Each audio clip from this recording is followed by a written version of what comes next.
Okay. Hi, good evening. Um, One of the toughest, I think, most difficult things to do is to live in the present and see what's going on in the world, and then try to identify it in terms of past history, things that have happened in the past that we're supposed to learn from, and hopefully be more aware of situations so that we can be better prepared for them and to deal with them.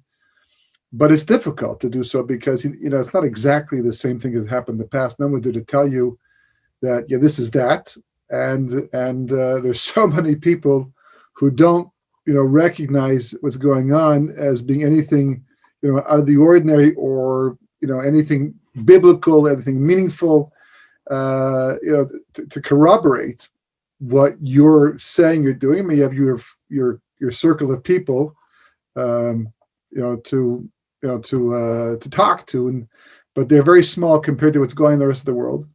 And it's a difficult thing, because are we right, are we wrong? Am I being paranoid? Am I overdoing it? Am I exaggerating the point? People call you conspiracy theorists. It's tricky. It's very, very tricky. And I think a lot of times people back down from it because they doubt themselves, they doubt the situation, and then they get stuck. And then the situation evolves. And unfortunately, by the time it gets to the point where a person can say, yeah, that's that. We were right the entire time, or I told you so, it's too late. It's usually too late, meaning that there's not much you can do about it. There's lots of, you can just imagine, go back to pre-World War II Europe, go back to the pre-Holocaust, go back to just after Kristallnacht, before the war actually began, and try to imagine all the people, what they were thinking, what they were talking about. It was in the news all the time, whatever news they had, whatever, they spoke about it, and there was the fears and concerns. They got together. They probably like Tehillim groups. All that stuff is going on. Like when you look at it 100 years later, it's like looking at the Chumash, like looking at the sale of Yosef, right? The brothers said, "Oh, here comes the dreamer. Let's put him in a pit. Let's sell him. Boom, it's gone." It's like all the emotion, all the drama, gone. Doesn't affect us. We read it year after year after year, and after 25 how many years, finally I thought to myself, what was it like? What was going on? What was Yosef thinking? What were the brothers thinking? How would I feel if I was involved in a situation like that? You try and put yourself in that situation, and all of a sudden emotions start to come in that you never, they weren't there before, and it changes your whole perspective of the situation. It's very hard. It's very hard to compare periods of history and to try to get perspective on them in terms of what's actually going on. That's one part of the problem. The other part of the problem is that things change. It's the same theme, but different clothing, different people, different species, not entirely, but listen, history has been evolving. And as a result of that, the issues change somewhat over time. And some people talk about them differently, but the agendas are the same. One thing is consistent and constant throughout the entire time. Man does not change. Man is basically the same thing he was, at least post Garden of Eden. In the Garden of Eden, he was on a different level altogether, but certainly post Garden of Eden, certainly after Cain was born, because Cain was the first one born with a embedded Yetzer Hara, meaning that there was no way to separate himself from the Yetzer Hara except through extensive work on himself, which he wasn't prepared to do. And even still, because some of the greatest people in history, the Pri Tzaddik talks about how the mitzvah of Zechiras Amalek has two parts to it. One part is to remind the Kadoshim, the people on very, very, very high spiritual levels, the Tzaddikim, that they are still vulnerable to Amalek. They're still vulnerable to the trappings of the Yetzer Hara. And the second zikr is to warn the average person not to despair, not to give up, not to allow negative emotions to distract them away from the purpose of life, and that opens the door for Amalek, because we all know that desperate people do desperate things. They're more open to change the situation, even radically if necessary.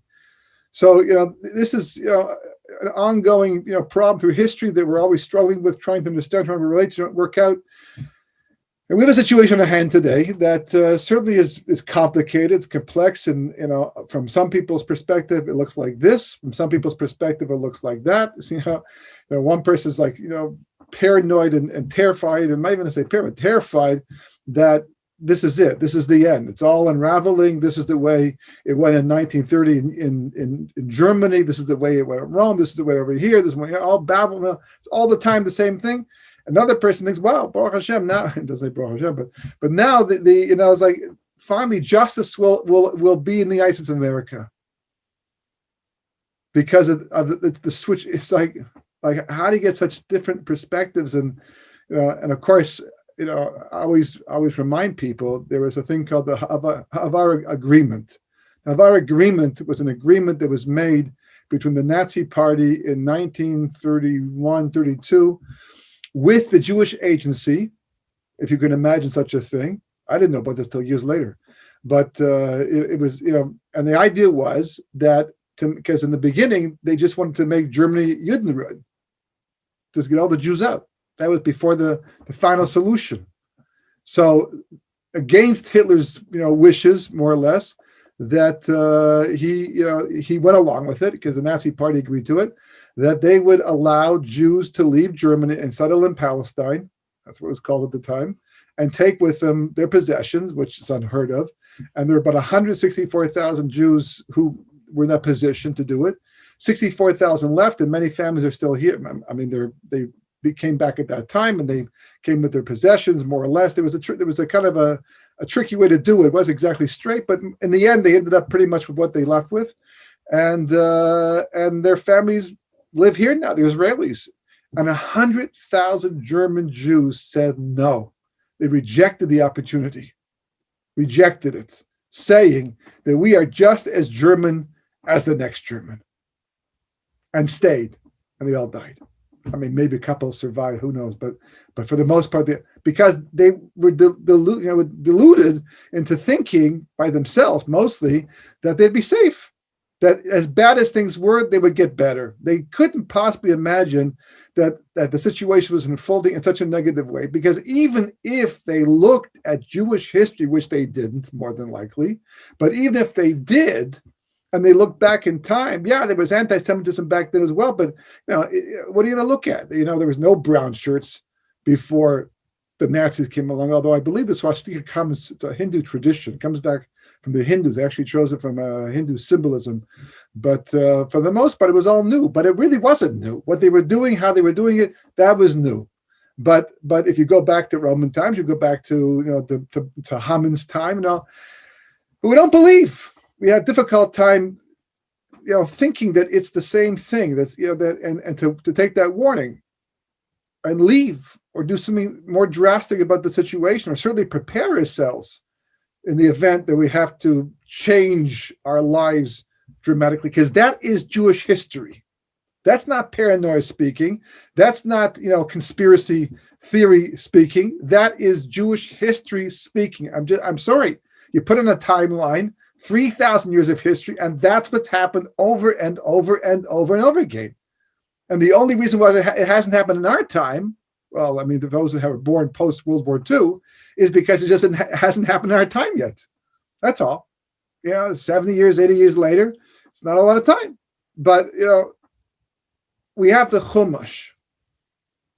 And the Chumash, it presents paradigms. It's not just telling us about what once happened back then. It's telling us about what does happen in history and what to look out for. Question: why are we still in exile? We haven't had a redemption since Hanukkah, going back to the end of the 4th century. It's like almost the end of the 6th century, and we still have not been redeemed. It's Galus Edom, and it's true that God did tell Yaakov, and it's written in the Medrash that it would be a very long, long exile, deep, very go on and on for a long time, and it has. There's no surprises there, but still, why haven't we been redeemed yet? Why are we still wandering and groping the dark and groping in exile? Why has Mashiach not come yet?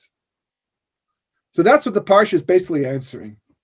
It's a very important answer. It's going to be a theme throughout the entire Sefer Shmos, and really Jewish history for that matter. God is talking to us. We don't have prophets like that in those days, right? We don't have people talking to God directly and telling us what's on his mind. But that's why they left us the Torah. That's why they left us Nevi'im and Kesuvim, so that we would have a connection to prophecy even in our time. So we could, make comparisons, and the Gedolim would help us, work it out, and the Midrashim would fill in some of the gaps. And and just really quite simply for the person who pays attention, you ask it's an amazing thing. You ask a person, no, it's not going to happen like that here. Yes, why not? It can't happen like that here. Okay, I heard that already, but why not? It's not going to happen like that here.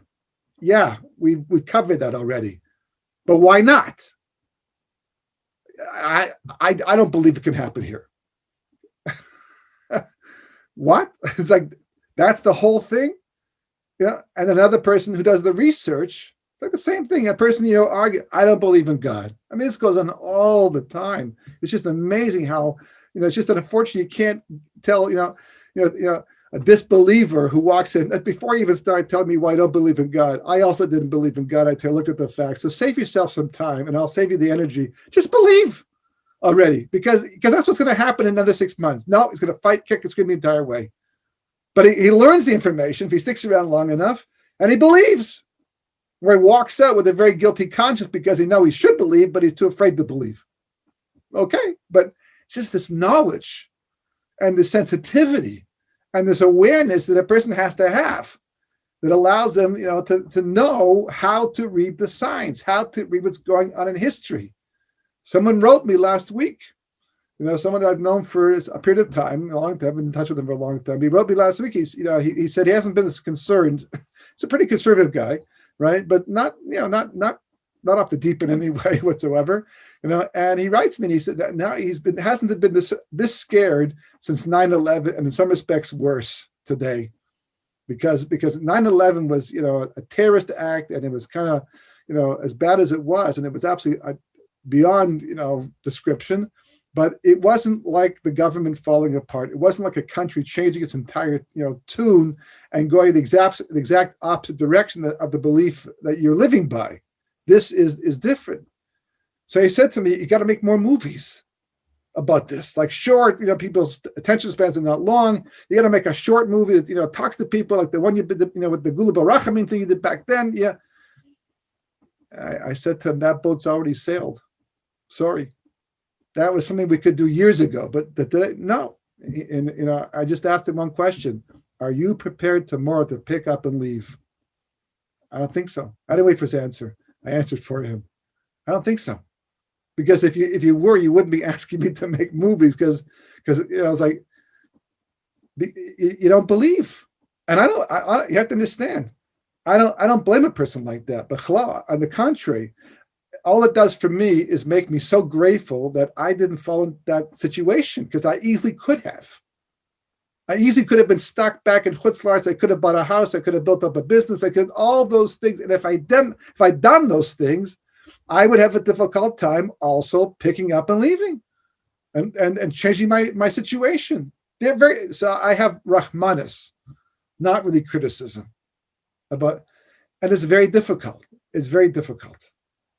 But you have to look at the parsha, because it always amazes me how it just shows up exactly at the right time. I mean, last week was Yaakov Melech Hadash. No one missed that one. That there was a new king put into power in Egypt. At the same time, a new king's being put into power. And for those who recall that Mitzrayim really means the boundary 50. That's the Meitzer is a boundary, and the gematria of Yud Mem is 50. So the word Mitzrayim itself in Kabbalah means Meitzer Yam. It's a boundary 50, and the 50 refers to the Nun Shari Bina, the 50 gates of understanding, because that's what Mitzrayim did.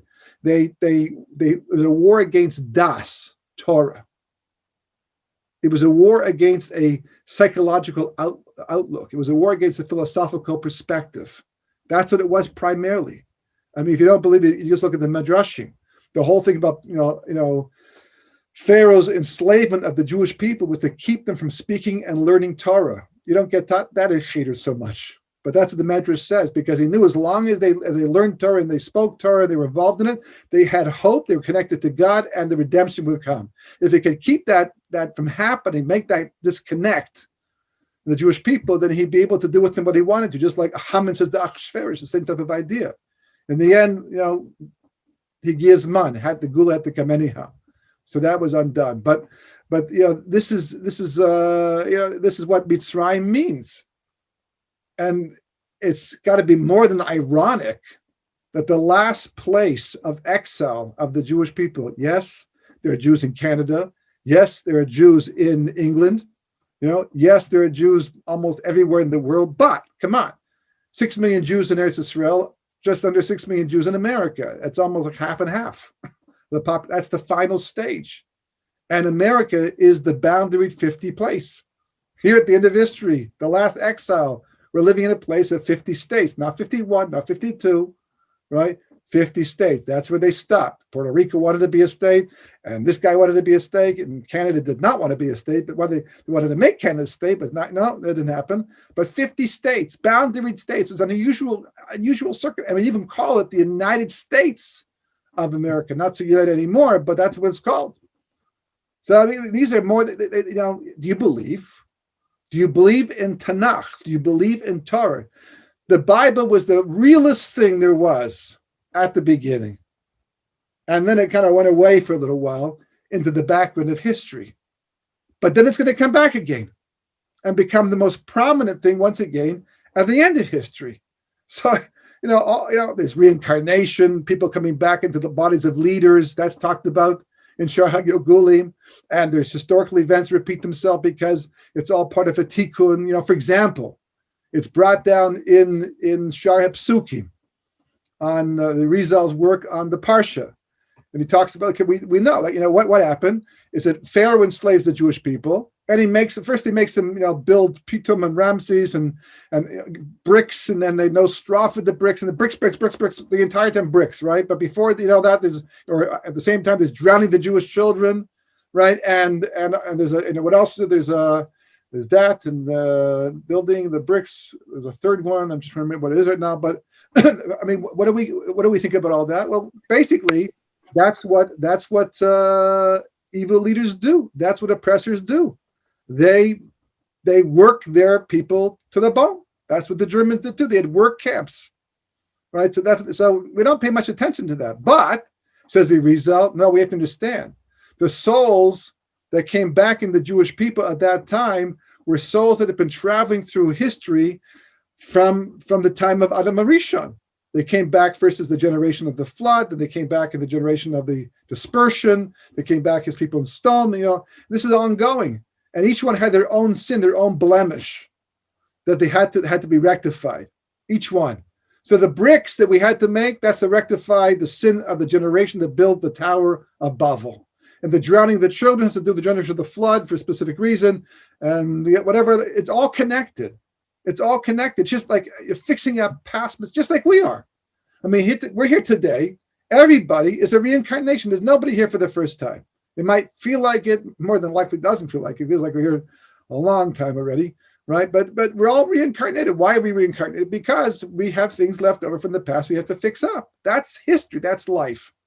So, you can't look at the Parsha and say, well, that happened a long time ago, and it has nothing to do with me, except for the fact that's the beginning of my history.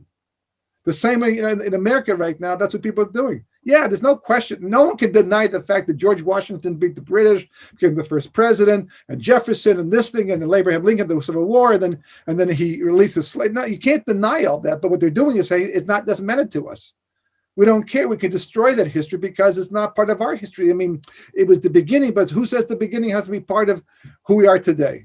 That's not the Jewish people. The Jewish people are just the opposite. We are that generation. As I mentioned before in the past, Kates Hayamim, the word Kates itself, it means the end of days, which means Mashiach, redemption, the Geula, right? Kates Hayamim is the gematria of the word Kates is 190. Why? Because the Jewish people left after 210 years when they were supposed to be down there for 400 years, which means we left Mitzrayim 190 years early. So what happened to the 190 years? So God spread them out over history. And we're part of that. We're part of Yetzitz Mitzrayim. There's only one real exile and only one real redemption. Everything else is a subset. There's Galus Mitzrayim and there's Geulas Mitzrayim. And that's why when God talks to Avraham and gives him what's called Bris B'Dim Besarim, the pact of the halves, in Parshas Lech Lecha, he doesn't mention all the other exiles the Medrash refers to. He only mentions going down to a land that's not yours and being, oppressed and all that, but I'll take you out eventually. What about Bavel? What about Medai? Well, no, because those were all just part of Galus Mitzrayim and Geulas Mitzrayim. When we got freed from Haman, it was just another Pharaoh along the way. It was just another aspect of Mitzrayim played out in a different location, and Moshe Rabbeinu was played out through Mordechai and Esther. And then when we had the Greek exile, that was just another facet of Galus Mitzrayim. And when the Chashmonaim came along and fought the Greeks miraculously and took us out of that Galus, right? That was Moshe Rabbeinu acting out on a different person. I mean, anyhow, the Shar Gilgulim explains, as does the Medrash, that Moshe Rabbeinu comes back in every single generation. He's here now. There's never a period of time when he's not here. He may die in one body, comes back another body, just waiting to be Mashiach in the end of days. So, when we're living through today, by definition, it has to be the continuation and really the end of the process of Galus Mitzrayim. And therefore, the final redemption, by definition, has to be the completion of the redemption from Mitzrayim.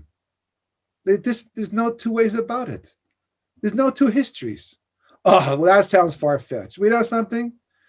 It only sounds far-fetched because no one told it to us before. I can't tell you how many times I've learned something after years of learning, and everything you learn fits in. You learn this Rashi, and it fits in with this Rashi, and it fits in with this Gemara, and it fits in with this Medrash, and there's no problem. And then you learn another, the Orach Chaim HaKadosh, and the same thing, fits in. And then one day you learn something, and no, it doesn't fit in. It doesn't. But a great, Torah Jew is telling you that it's true, and he brings you the sources, and you realize you were living in a box. Your mind is boxed in by the ideas that you were taught growing up. We have this weird sense of whatever I know is all I need to know until we find out it's not. So then we'll do some more research, right? We'll look into viruses, we'll look into vaccines, we'll look into the science, we'll look into stock markets, we'll look into businesses, we'll look at electronics. Whatever it is we need to know about something, I don't know that. I need to know that. So now, but until that time comes along, how many people look at that stuff? Very few people are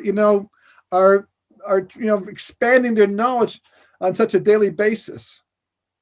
And then you hit a snag in the road, a bump in the road, and all of a sudden, and I'll tell you, there have been times, and they actually enjoyed them. I learned to enjoy them after a while. First, they shook me up a bit. Right, but I learned to enjoy them. They're actually quite exciting because it really tells you, oh, Baruch Hashem, I don't know it all. I don't even know this thing, and then all of a sudden you feel your whole frame of reference expand, and then you have to reorganize all the material and fit it in like this. The same ideas exist. That Rashi is still true, and this is still true, but it has to now be understood in light of this new concept that you just learned now. And then you ask yourself, boy, why is it 40 years later? Why didn't someone tell this to me way back then when I was just forming my opinions about life? I would have done things differently. And we've been sold short so much. It's amazing. Because there's so much information, so much knowledge that if we had it, we would be better prepared. And I'm not just talking about Torah knowledge, by the way. I'm talking about Holocaust knowledge. Because the Holocaust was such a difficult thing for the Jewish people that literally you couldn't even talk about it for the first 25, 30 years. I mean, it was taboo to talk about it. And then when people finally started talking about it, then it was like in limited ways, but the truth is that so much what happened back there, we need to know. And because no one told us about it, right? No one told us about it, We're not recognizing the similarities between what's going on in the world today, what happened in pre-World War II Germany. And you know how I know? Because if anybody would read back that knowledge and see what's going today, they would think not even twice before packing up their bags, selling their house, whatever, and moving. I always tell people that if you just took Jewish history, factual Jewish history, and you put it into a computer, and Jewish, the Tanakh, the Bible, and the all the different commentaries, and put that into the computer, and then you put the historical situation today into the computer, and just ask the computer, what should I do? Objectively. No emotions involved. It's just a computer. It's comparing information, data, drawing, and it's coming up with the statistically correct answer. And that computer would say, move. Why? Because if I take into account what the Tanakh says, I take into account what history has done, I take into account where things are going today, if I take into account the historical, the moment right now, right? Then that's the lot, but we don't. We don't, because we're just devoid of the information. So let me explain something very important today. Moshe Rabbeinu comes to Pharaoh in this week's Parsha, okay? And he says to him again, right? He's already come once. Pharaoh said no, okay? And then Moshe comes back, they increased the slavery. He went back to Midian for 6 months, to regroup, so to speak. And then God brought him back again. And then after the 6 months, that's when everything starts to unfold in this week's Parsha. So the beginning of the Parsha is like in the middle of last week's Parsha, in a sense, because you even look at the chapter headings, the Gentiles were the ones who gave it numbers, right? All the chapter numbers come from the Gentiles. We don't have that. We have psuchos and stilmos, pays and summachs in the Sefer Torah itself. All the chapter numbers and headings, that all came from the Gentiles because they wanted to be able to debate the Jewish people back in the hundreds of years ago. So for easy reference, they numbered all the verses and gave chapter headings. Nothing's by accident. There's also divine providence, but they have chapter 6 beginning in last week's Parsha and the first verse. So this week's Parsha begins, according to them, in chapter 6, verse 2. They made the break in the wrong place. Why? Because basically it seems like a logical end, but if you look at it from a Torah perspective, it's not. Moshe comes back to God and says, why did you send me? Ever since you sent me down to Pharaoh, it's just gotten worse. Because of me. So, what was the point? So God comes back, he's not sympathetic at all. Instead, he says, you know something?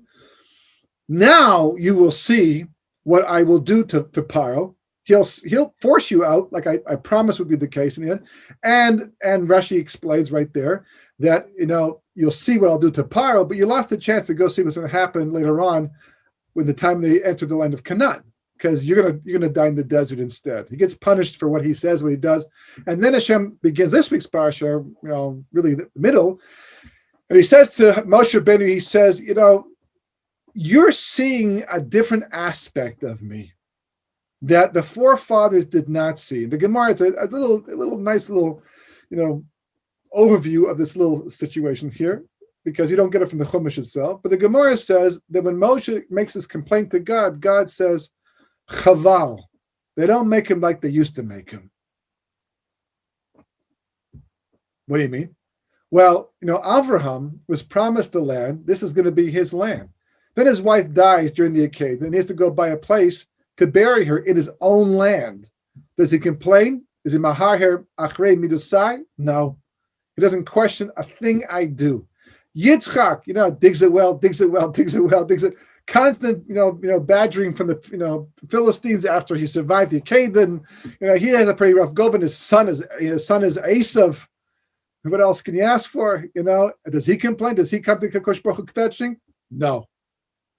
Yaakov, all, Tsar Gidul Banim, it's by him.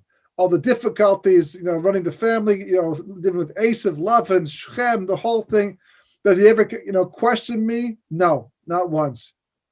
And they only heard the promises from me. They never saw the promises being fulfilled.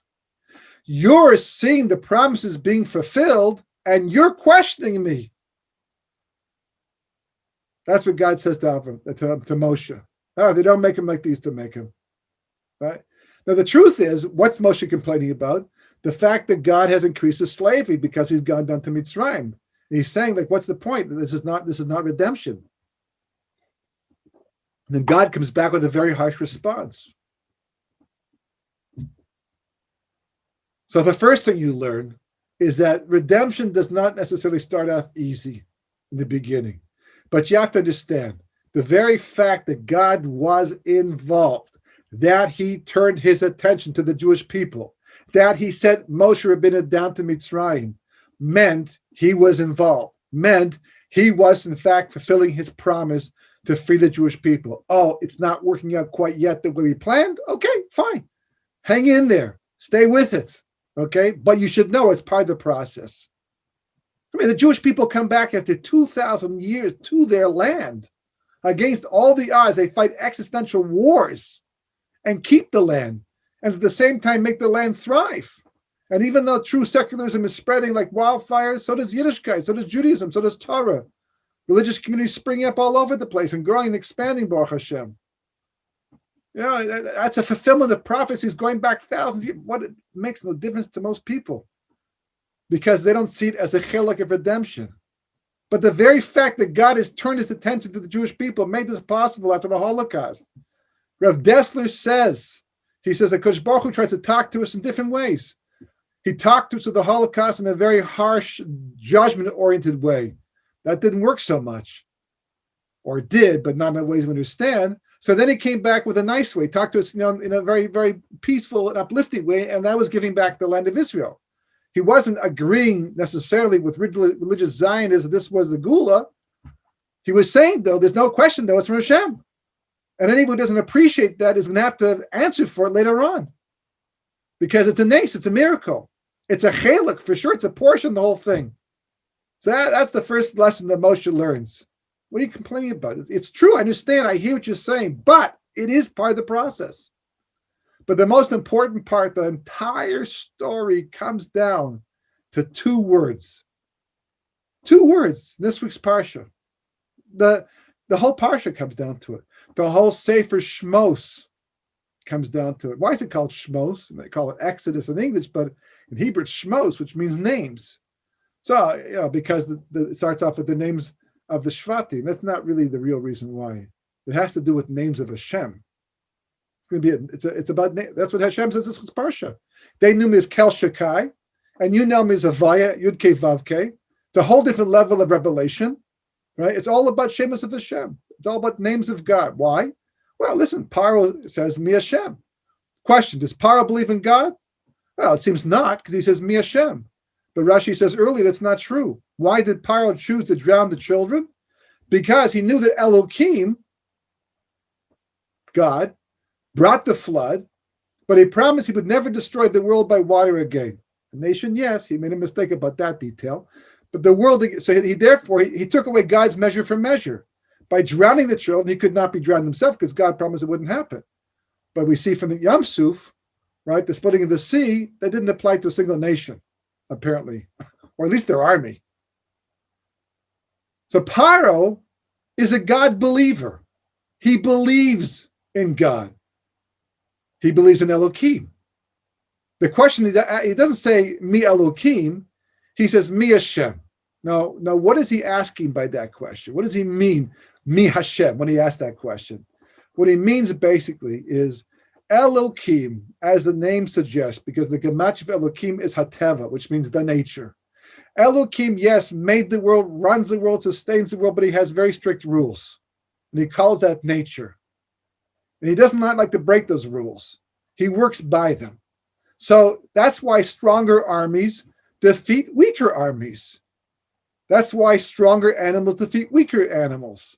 That's why if there's no rain, things don't grow. Because God runs the world by nature. And naturally speaking, we're in power, we're in control, we're stronger, you're weak, you're slaves. So I'm not worried. And Moshe says, no, you're making a mistake about that one. I'm not coming in the name of Elokim. I'm coming in the name of Hashem. Yud Kei Vav Kei. So Parashat says, huh? What? He has more than one name? Who's this Hashem business? So Moshe says, yeah, you're right. If I came in the name of Elokim, then you would have a point, and I wouldn't. I'd have to go home. Failed my mission. But I'm coming in the name of Hashem. And Hashem is Lamala Min Hateva. He works supernaturally outside the rules of nature, which means if he wants to, he can speed up the redemption process. He can bring plagues and destroy the mightiest nation on the face of the earth, bring it to its knees in the name of a poor slave, nation with no power. That's not natural. Just like the Hashmonai defeating the Greeks. That's not natural. Doesn't happen like that, But when it comes to HaVaira, it comes to Hashem, that's the way it works. And he balks. At the end, he understands it's true. And the whole struggle is between this idea of Elokim and Hashem. Because if you're going to live on the level of Elokim, it means you've chosen to live on the level of God who works through nature, b'derech teva. If you're going to work b'derech teva, history has to flow the way it flows. And there's going to be anti-Semitism, there's going to be pogroms, there's going to be crusades, there's going to be Holocaust, there's going to be destruction of temples, all that stuff in the world of Elokim, especially in the world of Elokim because of judgment that's involved with it. But if you choose to live in the world of nature, then you have to live by the rules of nature. And the rules of nature are pretty strict. It's only if you go above that to the level of VaAira that you can actually expedite the redemption process, rise above the problems that the rest of the world has experienced, and go into Geula in a safe, peaceful manner like the Jewish people did. The only Jews who died in Egypt during the 10 plagues were the Jews who chose to stay on the level of Elokim only. And they died in Makas Choshech, in the plague of darkness, because they chose not to go out. They chose not to believe. 8 plagues had happened already. They were still in Egypt. It's true that Pharaoh stopped forcing them to go to work because God had brought an end to that already. But nonetheless, they were like, they just didn't believe in the redemption. They weren't prepared to move, the Medrash says. They didn't want to go out. Mitzrayim. Don't want to go to Mitzrayim? Why not? This is a place of your slave. Yeah, but Egypt is being destroyed. We can be successful here. We built the place anyhow, so we might as well move into it. We'll be the next nation to take over. But that wasn't God's plan. But that's the whole struggle. And that's why later on, for example, the Jewish people finally leave, the 1/5 that survives leaves Mitzrayim. So then at that point, what happens is after they cross the sea, the man falls to make the point of Yud Kei Vav Kei of Hashem, make that real to them, and then they go loud and they ask the question Hayesh Hashem b'kirbeinu im ayin, which translates as is God amongst us or not? And if you went to Cheder or you went to seminary, and you learn this verse, basically it's translated in the Art Scroll Chumash, they just translate the same way. They're asking a question: is God amongst us or not? Now, I just ask you, how can you ask a question like that? How do you do that? God just took you out of Egypt. He just split the sea for you and drowned the Egyptian army. He just brought man from Shemaim for you, bread from heaven that tastes like almost everything you could possibly want. Okay, and you ran short of water a little bit. Just ask Moshe. Okay, Moshe, it's been fantastic up until now. We could use a little water. It'd be nice. What's God's plan? What's God's plan to get us the water now? What do we have to do, to get that water now? Because we know he wants to do it. He's willing and ready to give it to us. And he can certainly do it at a snap. And if he's not doing it, it must be because there's something he wants from us. So what is that? And we can comply and get the water. They don't do that. They ask the question, is God amongst us or not? But how can you ask the question? So again, you have to go to Kabbalah because Kabbalah comes along and says, well, wait a second. They're not asking is God. They know that God's amongst them. God's everywhere.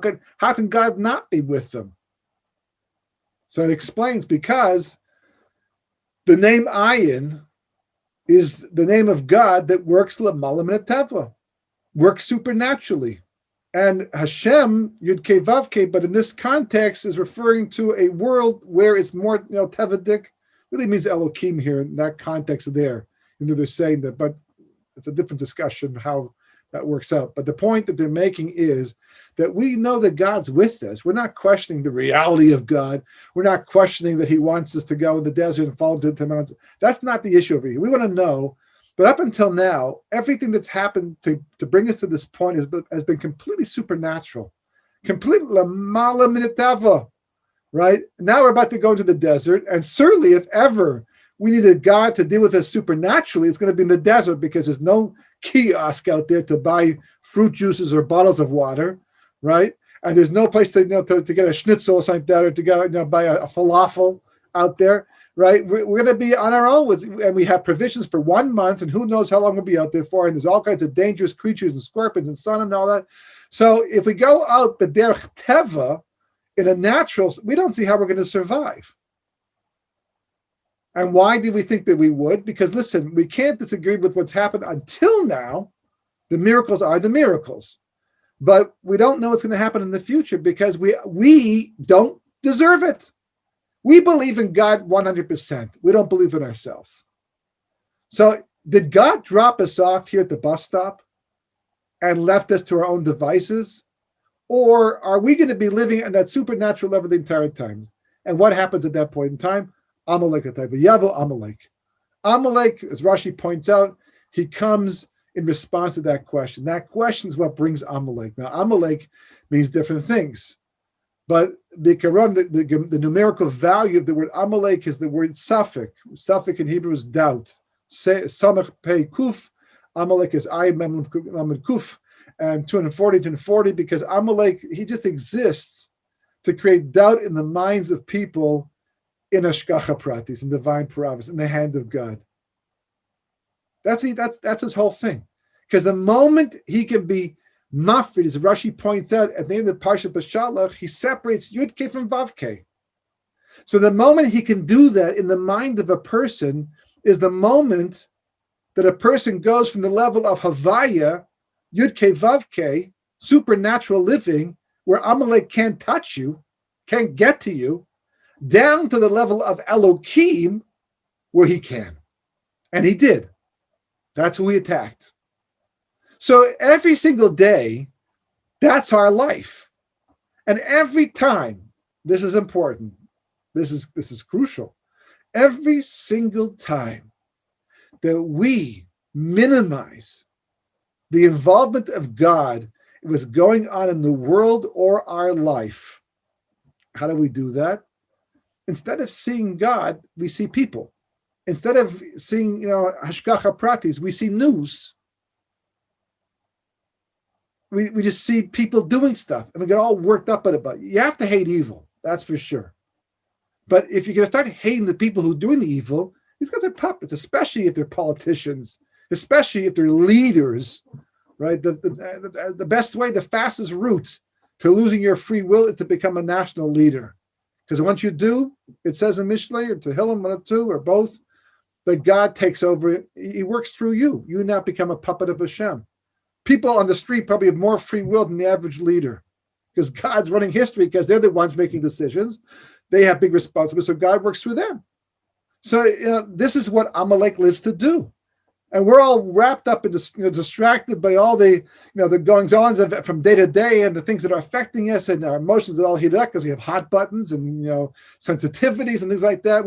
And getting pulled, and you can feel yourself if you're aware of this concept. I mean, most people are not aware of the concept. You watch people get so worked up and so angry and so uptight, and they literally give power to the people who seem to claim to have it when they have absolute no power whatsoever. This is God doing this. Because you have to remember, it's the pre-tzaddik. I actually just saw this today. And again, it's one of those points that you don't think, I never thought about before. I mean, I don't think I thought about it. I don't remember thinking about it. And when you hear, it's like, right, like, wow. 1 second. There is a mitzvah coming up very shortly, God willing, in the month of Adar, right in advance of Purim, which is not too far from now, God willing. There's a mitzvah of Zechiras Amalek. So as a result of that, we do Parsha Zachor, the Shabbos before Purim, usually. Okay, usually it's Parsha Kitzave or Parsha Tetzave, and it's right before Purim. Okay, so why do we read it? So you read it like every stand there. Zachar is what Amalek did to the Jewish people. Remember, there's a mitzvah to remember what Amalek is part of Mechias Amalek, part of the eradication and erasure of Amalek is to mention what he did. That but the question is, why do we even do that? So the Pri Tzaddik talks about this, but he says really what the Torah is doing. It's like, and he brings a mashal. The mashal he brings, let's say a person has a beautiful orchard, with fruit growing in the orchard, and his best friend next door has a son, and the son, climbs over the fence, thinking he's going to grab a beautiful, delicious apple without asking permission, not realizing the dog is outside at that time. The dog comes along and chases him out and gives him a bite on the way back over the fence. So next time, right, the owner of the pardes of the orchard sees the son, he says to him, "Don't forget what the dog did to you." What he's really saying is, don't steal apples. Don't steal fruit. You want one? Ask for permission. But don't climb over the fence and don't take it without permission. But how is he telling him? In terms of the onish, what happened to him. So really, according to the Pri Tzaddik, and it makes perfect sense, God sent Amalek. Amalek didn't come on their own. They're a nomadic tribe that traveled all the way from the south of Eretz Canaan all the way down to get them, by Yam Suf, which is quite a distance and expensive, and they attacked, but God sent them. Why? Because they asked the question, is God amongst us or not? So really, according to the Pri Tzaddik, when we remember what happened on Parashat Zachor, God's not telling us, remember what Amalek did, because I sent him, right? Remember what you did to cause me to send Amalek.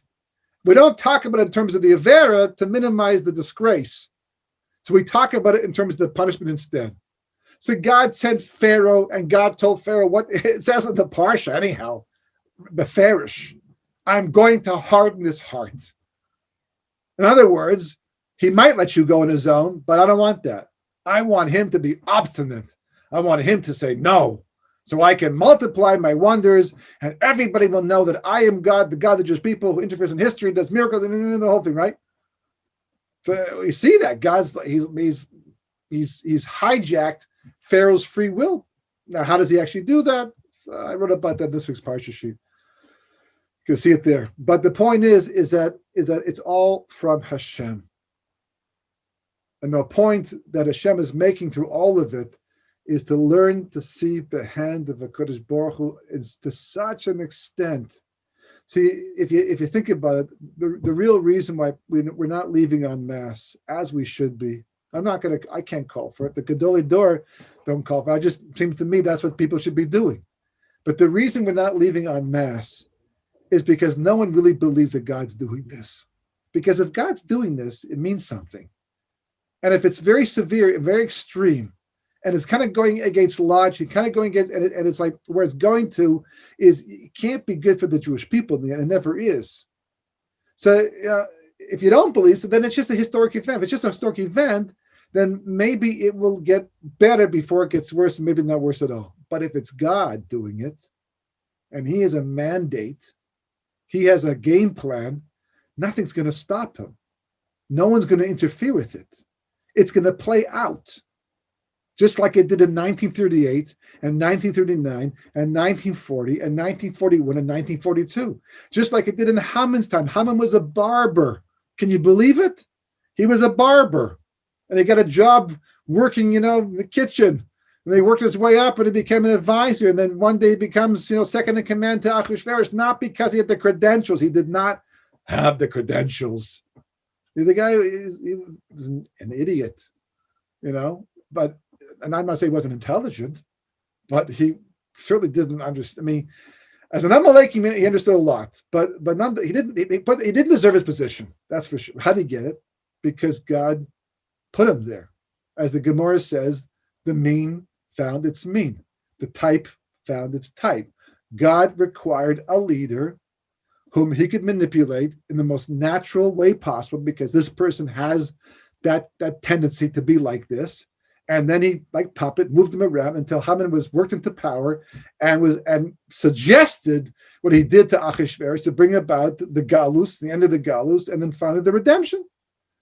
And God sent the Greeks. It reminds me of a story I think I've told about 10,000 times, but it's a story worth telling more than once, right? And that is of Rav Noach Weinberg and somebody who was brought in from the Kotel. He was biking through Israel. He'd been biking through Europe, and now he was in Israel, a Jew, right? But a very secular Jew, motorcycle jacket, the whole thing like that. And Rav Schuster Tzatzal, he just had this way to get to anybody. It doesn't make a difference. He just looked right past all the exterior stuff and saw the soul of a Jew, and that's what he zoomed in on. And he brought this person before Rav Noach Weinberg, and Rav Noach sized him up and prepared to give him his little speech to try to get him interested, to talk to him, to wake him up a bit. And before he could speak, the guy leans forward and says, "Rabbi, I know what you're going to say, and you don't have to say it. God and I, we're like this. We're like this." And Rav Noach was shocked, intrigued. Like a guy like this talking about God and that he's so close to God. So he said, "What do you mean? What do you, how are you so close to God?" So he says, "I was biking through, I think, Austria or Germany, someplace like that. And I was coming around a mountainside, and a truck came around too far to the side and literally left me no room on the curve. And my bike skidded off the side of this, this road down a very steep hill. And we rolled and we rolled and we rolled. My bike got mangled in the end. But me, barely a bruise. It was an absolute miracle. So I tell you, Rabbi, God and I were like this." So Rav Noach, I don't know if you've ever had a chance to meet him, but he's like so quick, very quick. He was very quick mind. Before this person probably finished, he already has answer. He leans forward. He says, "Great. Who do you think pushed you off the cliff?" And the guy stayed. The guy stayed to learn. I don't know what happened to him after that. I didn't read the rest of the story. It was before my time.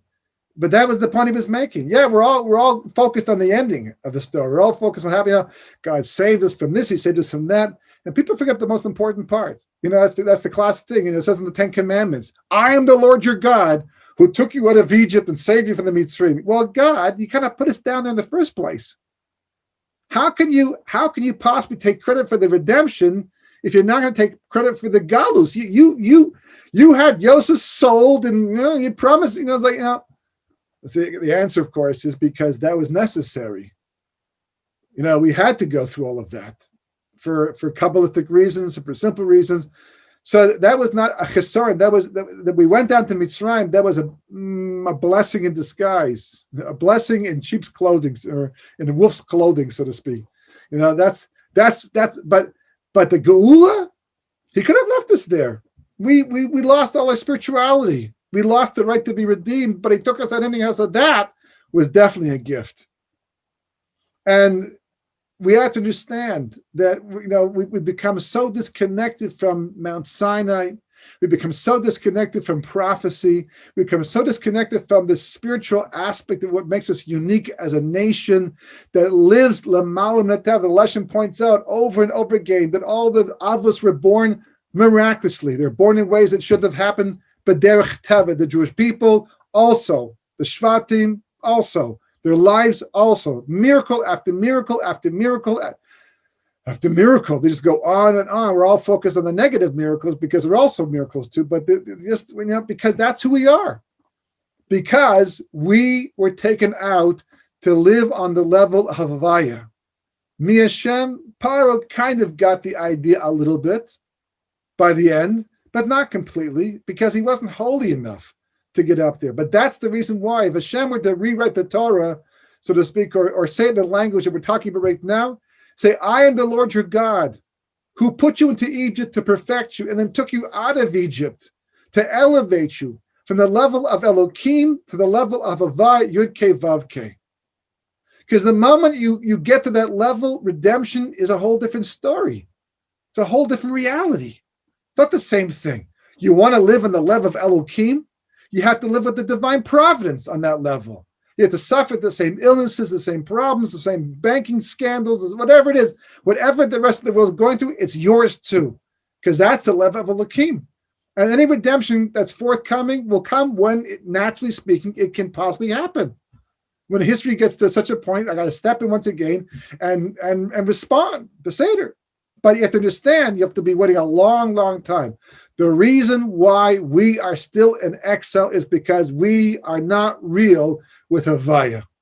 Maybe some individuals are, and they're already living in a level of geula, as it is. But the rest of us, we become so pragmatic, we don't need trust in God anymore. We don't need to make those steps up. We're not encouraged to do so either by our leaders. So, what's going on today, it's all part of that process.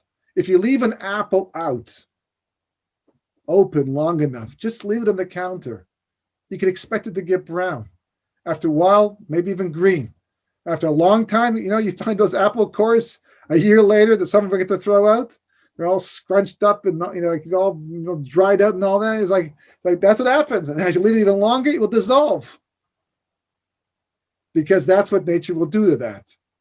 And that's what nature is doing to history right now. That's what's happening. What's going today, they all think they're brilliant. They all think they're so smart, becoming so liberal and changing all the laws and rules of morality and ignoring the reality of God and only allowing people to do things. Just stand back and just ask, what are they really allowing people to do? What are they against? What are they fighting against? Anybody who's going to tell them that what they feel like doing is wrong, regardless of how smart, how moral or immoral it might possibly be. So anybody who stands up to stand against that is the enemy. They just want an open, free society. I mean, George Soros himself said it. That's his whole community. That's where he puts his billions into, just a unleashed society that has no rules, no boundaries, no religion, not even a police force in the end. That he's the first one? No, he's not the first one, but they think they are, because he doesn't believe. They don't believe. They don't believe in the past. They don't believe in the Bible. They don't believe that the history repeats itself. They think that they're coming along later on in history, and all the people who are controlling the media, that they're doing it for the first time, but they did it in Russia, and they did it in Germany. They did it all through history, the exact same thing, because every leader, every dictatorship knows if you want to control the people, you have to control the media. That's nothing new under the sun over here. But it's always God. It's always at the end of an exile, the Jewish people. At the end of the day, it's nothing to do with the American people, per se.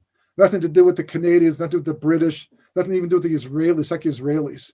Has to do with the Jewish people as a whole on their way to redemption, which began from the moment that we were conceived as a nation back in Mitzrayim. Even earlier, going back to Avram, even earlier going back to Adam Rishon, even earlier going back to it goes back a long way. It's the main event. It all comes down to that. So that's the challenge. That's what these Parashat are telling us right now. That's the struggle. It's such a hard thing. I just gave an hour of a talk that in 15 minutes won't make a difference to most people. You can watch it too, but that there's a switch in your head that has to be, clicked on, where you say to yourself, something, this is not our level of reality. And if I choose to live on it, I'm going to have to face the consequences of doing so. I have to answer the question, me Hashem, me personally, I have to answer. Pharaoh asked it. If I don't want to be a Pharaoh, I can't ask it either. And every time I imbue people with power or events with meaning that they don't have, I am playing the role of Pharaoh myself. Me, a Jew, also can be Pharaoh too. Kabbalistic, that's for sure the case. So, pay attention. We are at incredible crossroads, and it's very distracting, because the people with the biggest mouths make the biggest noise, but they're not the ones calling the shots. They're just the puppets. They think that they're, in control. They're not. The Kodesh Baruch Hu is doing all this. He wants something from us. He wants to elevate us from the level of Elokim to the level of Hashem. He wants to understand that Ayin is with us, not just the lower levels of Hashgacha Pratis. The sooner we're able to do that, the faster and more supernaturally we can bring the redemption without going through whatever is destined to come up over the next little while. Anyhow, Besoros Tovos, and hopefully as the Jewish people get redeemed in these Parashat, we too will be able to achieve the same thing.